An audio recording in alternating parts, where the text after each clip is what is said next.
Dans l'architecture durable, les matériaux ont un rôle prépondérant pour différentes raisons. D'abord pour l'énergie grise. C'est quelque chose dont on parle seulement depuis assez peu de temps.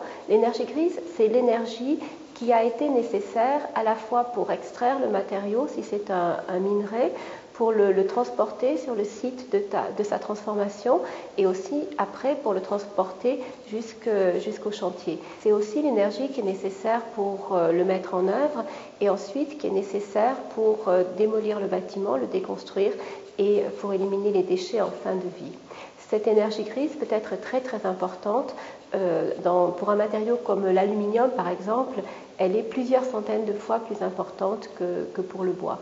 Donc parmi les choix, il faut faire toujours très attention à cette énergie grise. Quand on utilise des matériaux locaux, les transports sont nettement diminués et en plus c'est une manière de faire marcher l'économie locale, c'est-à-dire à la fois les scieurs locaux, les forestiers locaux s'il s'agit du bois, mais aussi les entreprises locales de charpente et de menuiserie. Les régions alpines sont très fragiles, en particulier au niveau de leurs écosystèmes.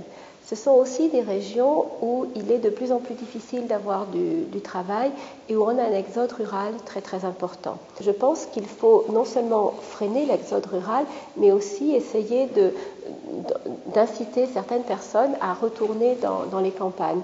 Pour y arriver, il faut bien sûr trouver dans ces bourgs ruraux, dans ces zones rurales, à la fois de l'emploi et aussi des activités sociales, des activités culturelles.